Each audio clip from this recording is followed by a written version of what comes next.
La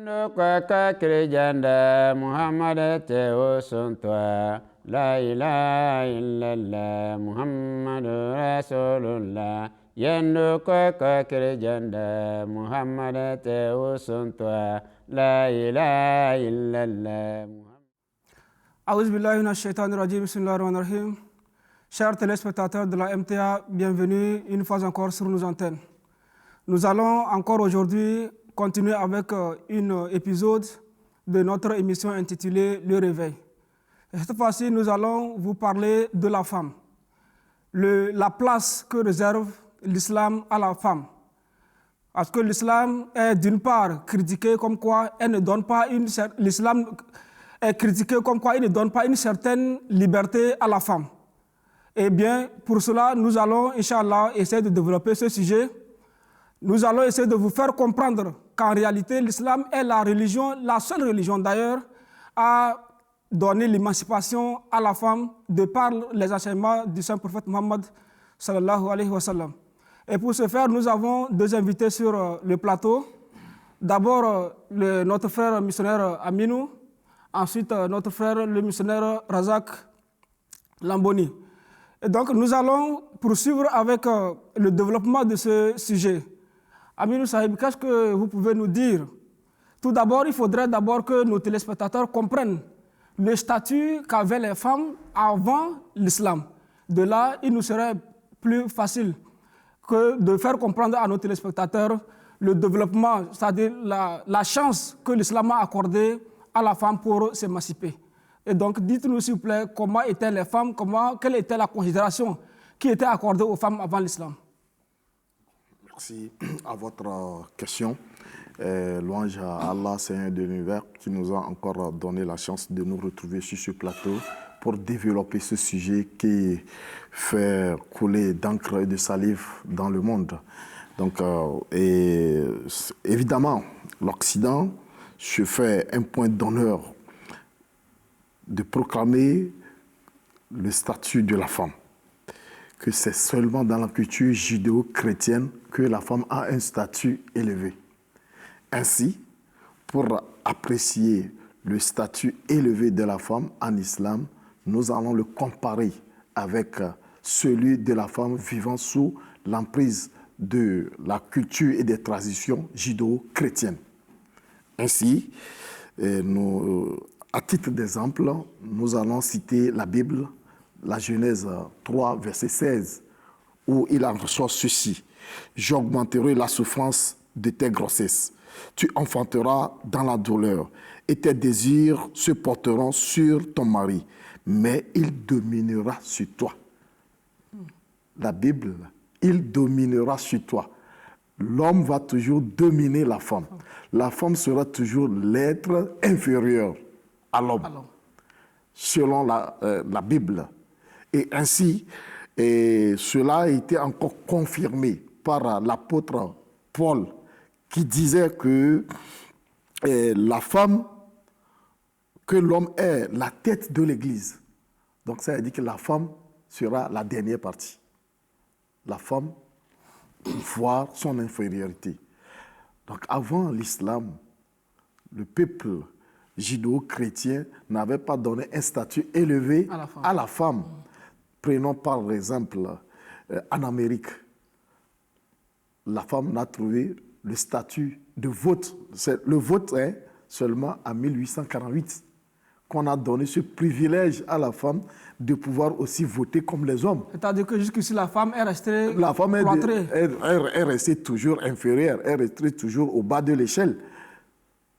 Et aussi, en Angleterre, en 1882, que la femme a eu la chance d'avoir le droit à l'héritage.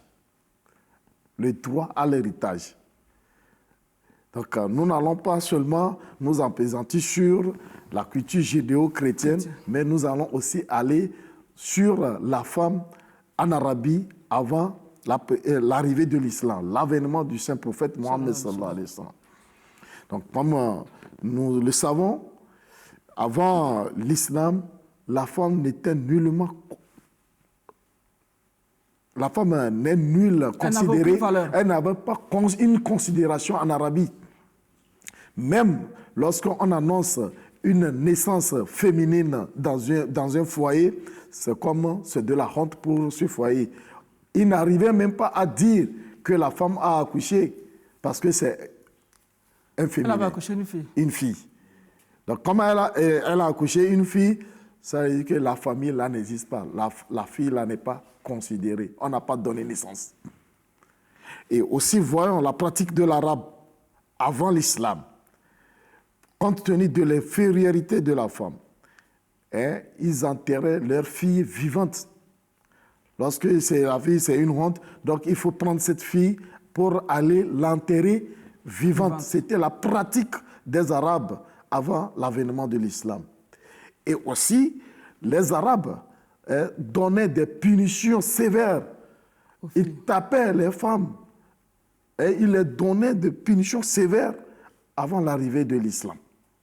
Donc, avant l'islam, la femme n'était nullement pas considérée.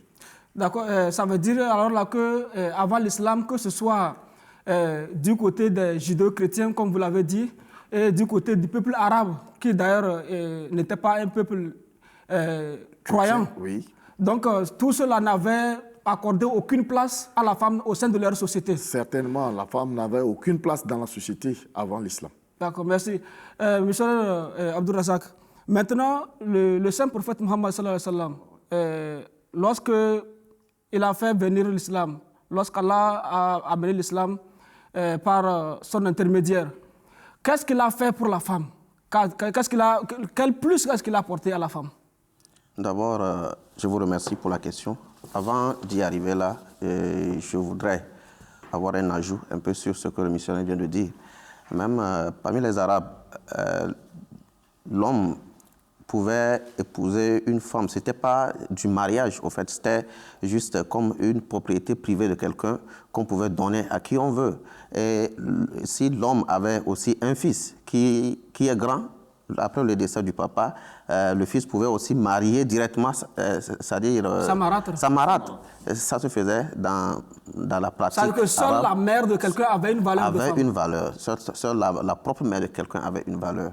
Et vous voyez, c'est avec cette douleur-là que le Saint Prophète a grandi et que Allah, quand Allah lui a envoyé comme le messager pour toute l'humanité, il est venu et Allah nous a donné le vrai statut de la femme dans le Saint-Coran et dans les pratiques de l'islam. Je prends d'abord le verset de Surat Ar-Rum, qui est le chapitre 30 du Saint-Coran, verset 22. Allah nous dit comment nous devons prendre une femme. Allah dit que c'est un signe d'Allah qu'il a créé des épouses pour vous et parmi vous-même, afin que vous puissiez trouver la tranquillité d'esprit, et il a mis entre vous l'amour et tendresse. C'est-à-dire quoi? C'est-à-dire que la femme est créée pour l'homme comme une source de tranquillité d'esprit, une source de tendresse, d'amour, d'affection. Et non comme un objet. Et non comme un objet. Une femme doit être traitée plus que ce que nous imaginons. Je vais même dire que le statut de la femme en islam est plus grand que le statut de l'homme. Allah nous dit dans le chapitre 4 que Ar-rijalu qawwamuna ala nisa, que les hommes sont des gardiens sur les femmes. C'est-à-dire que tu dois garder ta femme en tant qu'homme compétent. Ici, logiquement, quand nous posons la question, si vous êtes là et que vous avez un gardien, entre vous et votre gardien qui est le plus haut en statut, certainement, c'est vous. Parce que le gardien est là pour vous garder et que vous dormez tranquillement. Donc ici, l'homme est plutôt subordonné de la femme. Donc l'islam, c'est seul l'islam qui a donné ce statut élevé de la femme avec la venue de l'islam. Il doit bien entretenir et bien prendre soin de la femme. Bien prendre soin de la femme. Et là, on ne va pas s'arrêter là. Dès le début de l'islam aussi, la femme a été donnée une indépendance économique qui n'était pas à l'époque respecté. Comme il vient de le dire, ce n'est qu'en 1882 que le droit même du vote a été donné à la femme au Royaume-Uni. Et alors que l'islam a établi cette indépendance économique, même de prendre des décisions dès l'arrivée de l'islam. C'est-à-dire que Allah a donné ce statut à la femme, ce n'est qu'avec l'arrivée de l'islam. Donc ça veut dire que des siècles avant 1882, des siècles avant 1848 aux États-Unis, l'islam avait déjà privilégié la femme au sein de nos communautés islamiques. La dot a été établie pour cette raison. Pour donner une indépendance économique à la femme. Voilà, pour dire que la femme n'est pas un objet que tu peux prendre comme tu le veux. Mais ça doit passer par des procédures avant d'avoir une femme comme épouse. Ce n'est pas un objet de transfert. Si tu veux, tu prends et puis tu l'utilises comme tu le veux. Et tout cela pour assurer son bien-être. Voilà. Comme il venait de le dire, la femme a été comme un objet de libido pour l'homme, sans aucune valeur et frivolisée, déshumanisée jusqu'au seuil. Et c'est l'islam qui est venu pour dire non, la femme n'a pas ce statut que vous pensez, mais plutôt la femme a aussi un statut plus élevé que l'homme. Comme je viens de le dire, que vous êtes des gardiens sur les femmes, ça veut dire que vous allez prendre des responsabilités, protéger la femme et la prendre comme un être complémentaire entre vous. Malgré que vous avez vos responsabilités, la femme en a aussi ses responsabilités. Et si la dot a été, pour cette raison, établie, qu'avant le mariage, que vous donnez cette indépendance économique à la femme, que vous lui donnez quelque chose en guise de reconnaissance, en guise de valoriser la femme. Et cette dot est comme une dette, même si l'homme promet une dot à sa femme et qu'il meurt avant de la payer, la dot devient une dette pour cette personne et cette dette doit être payée même après le décès. Par la famille Du défunt. Pour que le respect de la femme soit considéré au sein de l'islam. Nous allons aussi voir que le saint prophète Mohammed sallallahu alayhi wa sallam a donné le droit de l'héritage aux femmes. Comme il a dit que c'est en 1882 au Royaume-Uni. Alors que dès l'avènement de l'islam, la femme avait déjà ce statut d'héritage après le décès de ses parents, soit son mari. Nous allons aussi ajouter que les femmes ont été permis d'avoir leurs biens. C'est seulement en islam qu'une femme peut posséder ses propres biens.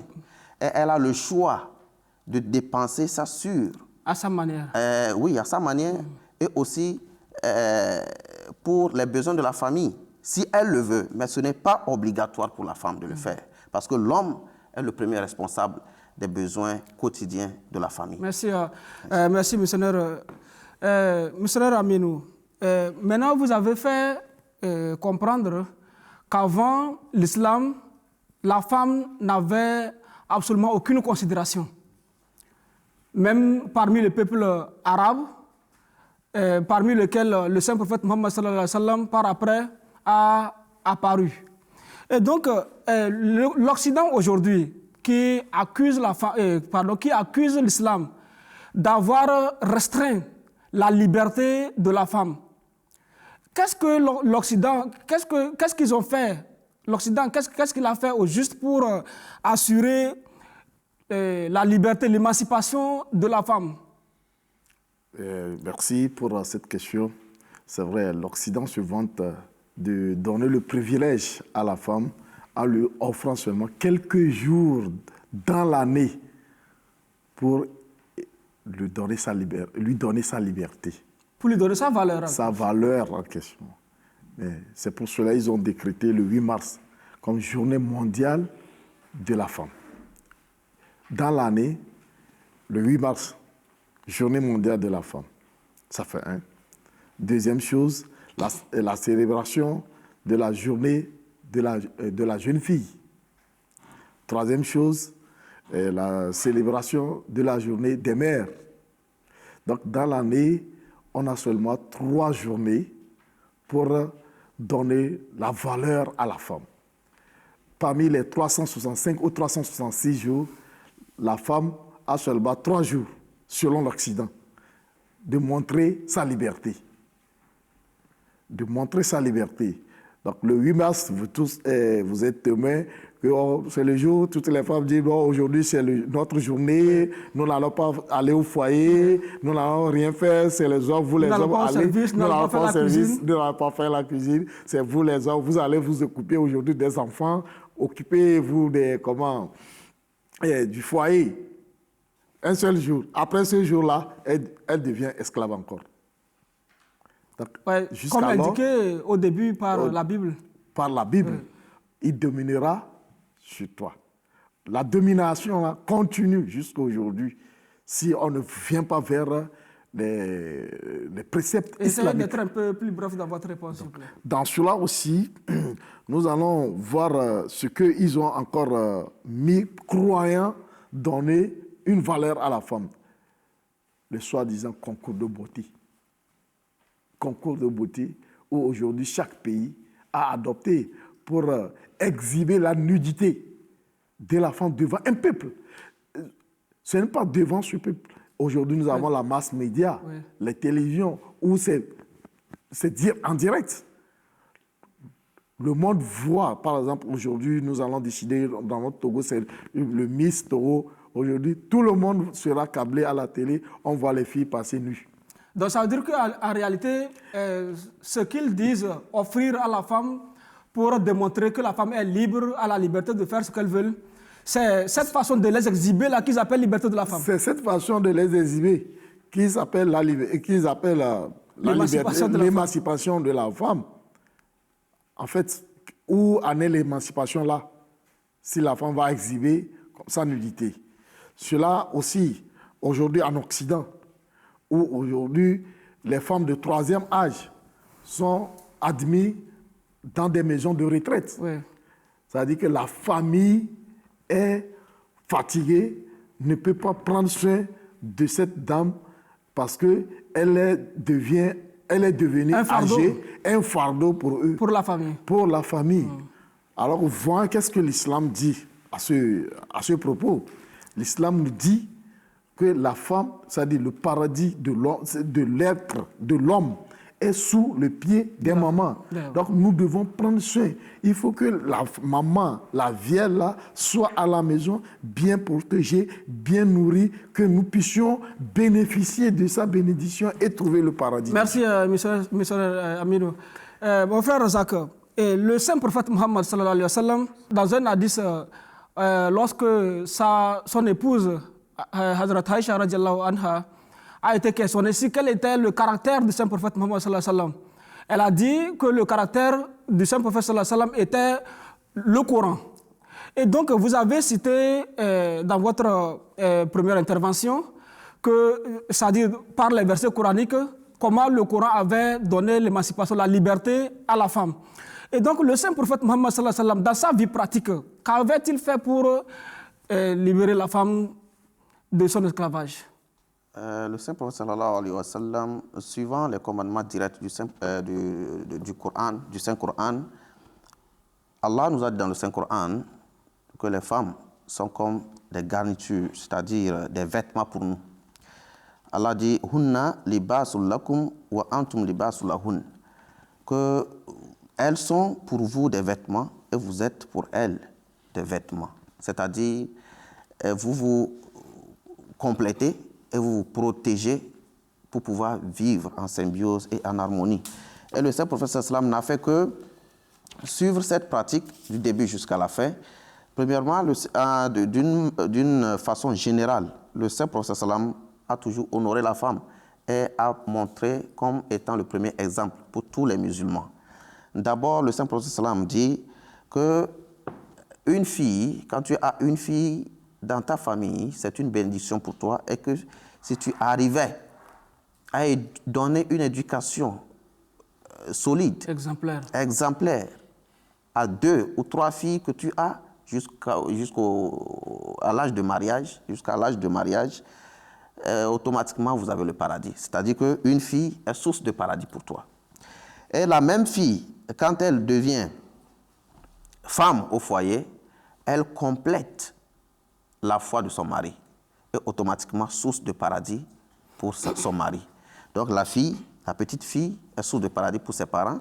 Quand elle se marie, elle est source de paradis pour son mari. Et aussi, quand elle devient mère, elle devient source de paradis pour ses enfants. Parce que le Saint-Prophète a été rapporté d'avoir dit que Al-Jannatu tahtal aqdami ummahat, que le paradis se trouve sous les pieds de nos mamans. Regardez combien de paradis nous avons à travers la femme. C'est seulement l'islam qui a pu privilégier le statut réel de la femme. Une fille, une source de paradis. Une femme, une source de paradis pour son mari. Et une mère, une source de paradis pour les enfants. Le Saint-Prophète Mohammed sallallahu alayhi wa sallam a été rapporté par Abu Huraira radiallahu anhu dans Tirmizi que le meilleur d'entre vous est celui qui a le meilleur comportement envers sa femme. Et le Saint-Prophète dit qu'il est le meilleur parmi nous tous en matière de respect, en matière de traitement, d'un bon encadrement, d'un bon traitement envers les femmes et ces femmes en particulier. Je vais ici ajouter que le fondateur de la communauté islamique Ahmadiyya, Hazrat Mirza Ghulam Ahmed Qadiani alayhi salam, a dit que la femme a le statut que l'homme n'a pas.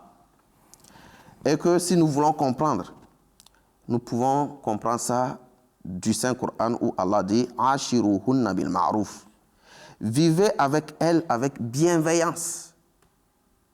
Et il a donné son propre exemple en disant qu'un jour qu'il a parlé, soyez un peu plus bref, s'il vous plaît. Voilà, qu'il a parlé à sa femme et à un moment donné, il s'est senti que peut-être qu'il a haussé un peu la voix en adressant à sa femme et cette manière d'adresser sa femme lui a poussé à faire istighfar, à demander pardon à Allah pour toute la nuit.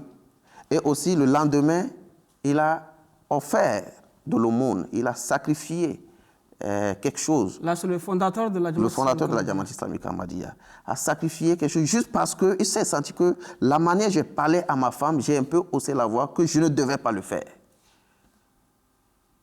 Et il le dit que l'homme qui frappe sa femme, ou bien qui lève la main sur sa femme, est parmi les lâches. C'est-à-dire que si un homme, après avoir épousé ta femme, et qu'elle a laissé sa famille pour venir s'installer chez vous, et qu'il a eu des enfants qui portent d'ailleurs ton nom, et qui prend toute sa vie pour te servir, et après tout ça là, et que l'homme a l'audacité encore de lever la main sur elle, c'est un signe de lâcheté et qu'un musulman doit s'abstenir et respecter les vrais attributs de la femme que le Saint-Prophète nous a donné comme statut. Merci, Amir Saïd. Il faut aussi dire que les Occidentaux aujourd'hui, ils sont ceux-là plutôt qui traitent très mal leurs femmes en les tapant, en les traitant de n'importe quoi. Oui, aujourd'hui, c'est les Occidentaux. Si nous voyons ce que nous venons de dire, mais je vais un peu ajouter un statut que le Saint-Prophète a donné sur un incident. Il a été rapporté que chaque fois que sa fille, Fatima, rentrait à la maison sur lui, le Saint-Prophète se tient debout pour accueillir sa fille, pour montrer son statut élevé. Ce n'est pas parce qu'elle est sa fille, mais parce qu'elle est femme. Elle est femme. Elle est en train de la préparer pour aussi avoir encore la chance de nous donner, nous, l'éducation d'entretenir, de donner le statut élevé de la femme. Donc, aujourd'hui, il n'y a aucune partie que les Occidentaux vont se vanter qu'ils ont donné un statut privilégié à la femme. Non. Merci, missionnaire Abdourazak. Il faut aussi noter le fait que le Saint-Prophète Mohammed sallallahu alayhi wa sallam lui-même aidait ses femmes à accomplir leurs tâches. Exactement. Le prophète sallam quotidiennement avait cette responsabilité d'aider même les femmes à faire le ménage, supposant laver les assiettes, même aider dans la cuisine, pourquoi pas. Et même lorsqu'il s'agissait de réparer ses propres chaussures, il le faisait lui-même. Au lieu de donner à une femme de le faire, il le faisait lui-même. Parce qu'il comprenait le meilleur à comprendre le statut de la femme. Que Dieu a donné, a attribué aux femmes en général. Merci. Merci. Mon frère Aminou, donnez-nous quelque chose en guise de conclusion à nos téléspectateurs. Alhamdulillah, je pense que nos téléspectateurs nous ont suivis du début jusqu'à ce moment, mais seulement ce que nous allons dire pour pouvoir toujours encadrer, donner un statut privilégié à la femme, revenons aux enseignements de l'islam qui a été donné par le saint prophète Mohammed sallallahu alayhi wa sallam, et que cet enseignement a été repris par le fondateur de la communauté islamique Ahmadiyya qui aujourd'hui est en train de nous donner un enseignement sans précédent. Et aussi il est en train de dire nos filles à avoir un statut dans la société. Merci. Merci, missionnaire Razak Sohaib. Oui, pour clore, je vais dire qu'au sein de la communauté islamique Ahmadiyya, nous avons cette chance d'avoir un leader en la personne du calife, du 5e calife à l'heure actuelle, Hazrat Mirza Masroor Ahmed, Ayadahullah Ta'ala bin Nasr al-Aziz, qui nous a réellement c'est-à-dire donné encore le statut de la femme. Quand nous organisons les conférences nationales et internationales, nous avons toujours le prix de meilleures étudiantes que notre cher sainteté, le calife, prime avec sa propre main, c'est-à-dire donne ce statut de la femme pour dire que ce n'est pas seulement les garçons qui vont étudier dans les universités, mais nous avons aussi des filles en islam qui doivent aussi étudier tout comme les hommes, et c'est le statut que la femme doit avoir pour progresser nos sociétés. Merci, merci très chers invités. Qu'Allah le Tout-Puissant vous bénisse pour vos différentes explications. À vous, chers téléspectateurs, nous sommes aujourd'hui une fois encore à la fin de notre épisode. Et vous avez tous et toutes écouté les interventions, les éclaircissements qu'ont donné nos invités. Surtout pour faire aussi comprendre le fait que en réalité, la seule religion aujourd'hui au monde qui valorise, qui donne l'émancipation, qui donne la liberté à la femme, c'est l'islam. Et cela a été commencé par qui? Par le fondateur de l'islam, le saint prophète Mohammed sallallahu alayhi wa sallam lui-même, qui avait non seulement mis en application les recommandations du Saint-Coran, qui bien sûr recommande qu'il faut bien traiter la femme, qu'il faut donner une valeur, qu'il faut valoriser la femme, mais aussi il avait lui-même traité ces femmes de la meilleure manière possible. Il avait bien traité ces femmes et toujours, il a exigé, il a demandé, il a recommandé à tous ses suivants et à la Oumma générale, à la Oumma de l'islam en général et même au monde entier, qu'il fallait bien traiter les femmes et que la femme ne devrait pas être considérée comme une ordure, la femme ne devrait pas être traitée comme un chiffon, c'est-à-dire comme quelque chose qui n'est absolument rien, mais plutôt quelque chose qu'il fallait bien chérir, quelque chose une personne qu'il fallait bien chérir, bien traiter et bien prendre en considération au sein de la société. Et pour cela, restez avec nous pour les prochains épisodes de notre programme. Assalamu alaikum wa rahmatullahi wa barakatuh. Bibe wa baramaka nyame Muhammadu tu nyame smafo la ilaha illallah Muhammadu Rasulullah